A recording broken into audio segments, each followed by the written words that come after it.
اعوذ باللہ من الشیطان الرجیم بسم اللہ الرحمن الرحیم اللہم صلی علی محمد وعلی آل محمد کما صلیت علی ابراہیم وعلی آل ابراہیم انک حمید مجید اللہم بارک علی محمد وعلی آل محمد کما بارکت علی ابراہیم وعلی آل ابراہیم انک حمید مجید رب اشرح لی صدری ویسر لی امری واحلل عقدۃ من لسانی یفقہوا قولی ربنا زدنا علما یا مقلب القلوب ثبت قلبی علی دینک آمین۔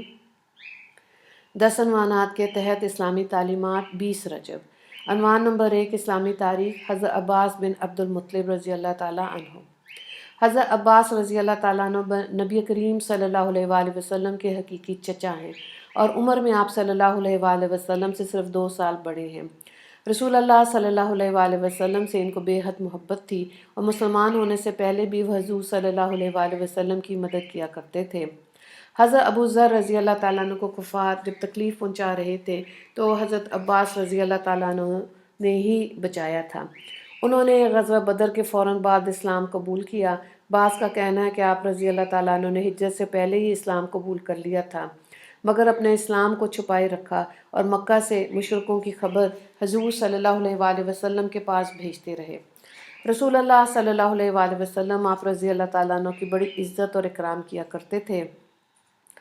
ایک مرتبہ رسول اللہ صلی اللہ علیہ وآلہ وسلم نے آپ رضی اللہ تعالیٰ عنہ کے بارے میں فرمایا، اے لوگو، جس نے میرے چچا کو تکلیف پہنچائی اس نے مجھے تکلیف پہنچائی، اس لیے ہر شخص کا چچا اس کے باپ کی مثل ہوتا ہے۔ حضرت عباس رضی اللہ تعالیٰ عنہ کی وفات حضرت عثمان رضی اللہ تعالیٰ عنہ کے دور خلافت میں 82 سال کی عمر میں جمعے کے دن 12 رجب 32 ہجری میں ہوئی اور جنت البقیع میں دفن ہوئے۔ حضرت عثمان رضی اللہ تعالیٰ عنہ نے نماز جنازہ پڑھائی۔ عنوان نمبر 2 حضور صلی اللہ علیہ وآلہ وسلم کا معجزہ، خلافت راشدہ کی مدت کی پیشن گوئی۔ رسول اللہ صلی اللہ علیہ وآلہ وسلم نے فرمایا، میرے وصال کے بعد خلافت راشدہ 30 برس رہے گی، پھر بادشاہی ہو جائے گی۔ چنانچہ آپ صلی اللہ علیہ وآلہ وسلم کی پیشن گوئی کے مطابق یہ 30 سال کی مدت حضرت علی رضی اللہ تعالیٰ عنہ کی خلافت تک چلی، پھر اس کے بعد بادشاہت کا دور شروع ہو گیا۔ ترمذی کی روایت ہے، حضرت سفینہ رضی اللہ تعالیٰ عنہ اس کی راویہ ہیں۔ عنوان نمبر 3 ایک فرض کے بارے میں اپنے گھر والوں کو نماز کا حکم دینا۔ قرآن میں اللہ تعالیٰ فرماتا ہے، آپ اپنے گھر والوں کو نماز کا حکم کرتے رہیں اور خود بھی نماز کے پابند رہیں۔ ہم آپ سے روزی طلب نہیں کرتے، روزی تو آپ کو ہم دیں گے اور اچھا انجام تو پرہیزگاری ہی ہے۔ سورہ طٰہٰ آیت نمبر 132۔ عنوان نمبر 4 ایک سنت کے بارے میں دعوت کھانے کے بعد کیا پڑھیں۔ رسول اللہ صلی اللہ علیہ وآلہ وسلم نے دعوت کے موقع پر یہ دعا پڑھی، اللہم اطعم من اطعمنی واسقی من سقانی۔ ترجمہ، اے اللہ جس نے ہمیں کھلایا تو اس کو کھلا، جس نے ہمیں پلایا تو اس کو پلا۔ مسلم کی روایت ہے، حضرت مقداد رضی اللہ تعالیٰ عنہ اس کے راوی ہیں۔ عنوان نمبر 5 ایک اہم عمل کی فضیلت، اذان اور صف اول کا ثواب۔ رسول اللہ صلی اللہ علیہ وآلہ وسلم نے فرمایا، اگر لوگوں کو معلوم ہو جائے کہ اذان دینے میں اور صف اول میں کتنا ثواب ہے تو وہ صف اول اور اذان دینے کے لیے تلواروں سے مقابلہ کر کے آگے بڑھنے کے لیے کوشش کرنے لگے۔ بخاری کی روایت ہے، حضرت ابو ہریرہ رضی اللہ تعالیٰ عنہ اس کے راوی ہیں۔ عنوان نمبر 6 گناہ کے بارے میں عہد توڑنے والوں کا انجام۔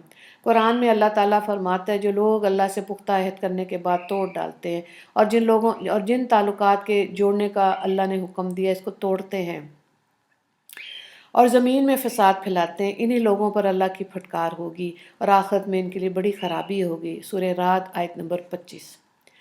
عنوان نمبر 7 دنیا کے بارے میں دنیاوی زندگی کی مثال۔ قرآن میں اللہ تعالیٰ فرماتا ہے، دنیا کی زندگی کی مثال ایسی ہے جیسے کہ ہم نے آسمان سے پانی برسایا ہو، پھر اس کی وجہ سے زمین کے پیڑ پودے پیدا ہو کے خوب گنجان ہو گئے ہوں، پھر یا کسی حادثے کا شکار ہو کر ریزہ ریزہ ہو جائے کہ اس کو ہوا اڑاتی پھرے۔ سورہ کہف آیت نمبر 45۔ مفہوم یہ ہے کہ جس طرح پانی برسنے کی وجہ سے زمین کے پیڑ پودے خوب ہرے بھرے ہو جاتے ہیں، پھر کسی آفت کا شکار ہو کر سب ختم ہو جاتا ہے، اسی طرح دنیاوی زندگی ہے کہ آج سب کچھ موجود ہے اور جب موت آئے گی تو کچھ بھی باقی نہیں رہے گا۔ عنوان نمبر 8 آخرت کے بارے میں جہنمیوں کے ہونٹ۔ حضرت ابو سعید رضی اللہ تعالیٰ عنہ سے روایت ہے کہ رسول اللہ صلی اللہ علیہ وآلہ وسلم نے فرمایا وَهُمْ فِيهَا كَالِحُونَ کی تفسیر میں فرمایا کہ جہنم کی آگ چہروں کو ایسا بھون دے گی کہ دوزخیوں کے اوپر کا ہونٹ اوپر کو چڑھ جائے گا یہاں تک کہ سر کے درمیان تک جا پہنچے گا، اور اس کے نیچے کا ہونٹ لٹک جائے گا یہاں تک کہ وہ جہنمیوں کی ناف تک پہنچ جائے گا۔ ترمذی کی روایت ہے، حضرت ابو سعید خدری رضی اللہ تعالیٰ عنہ اس کے راوی ہیں۔ عنوان نمبر 9، طب نبوی سے علاج صفر جل کے فوائد۔ حضرت طلحہ رضی اللہ تعالیٰ عنہ فرماتے ہیں کہ رسول اللہ صلی اللہ علیہ وآلہ وسلم کی خدمت میں حاضر ہوا تو آپ صلی اللہ علیہ وآلہ وسلم کے دست مبارک میں ایک صفر جل بہی تھا۔ پھر آپ صلی اللہ علیہ وآلہ وسلم نے فرمایا طلحہ اسے لے لو کیونکہ یہ دل کو سکون پہنچاتا ہے۔ ابن ماجہ کی روایت ہے۔ عنوان نمبر 10، نبی صلی اللہ علیہ وآلہ وسلم کی نصیحت۔ رسول اللہ صلی اللہ علیہ وآلہ وسلم نے فرمایا عورتوں کے سلسلے میں وصیت قبول کرو، وہ اس لیے کہ عورت بدن کی نازک اور ٹیڑھی پسلی سے پیدا کی گئی، اگر تم اس کو سیدھا کرنے کی کوشش کرو گے تو ٹوٹ جائے گی، اور اگر تم اس کو اس کی حالت پر چھوڑ دو گے تو وہ اور زیادہ ٹیڑھی ہو جائے گی، لہٰذا عورتوں کے سلسلے میں وصیت قبول کرو۔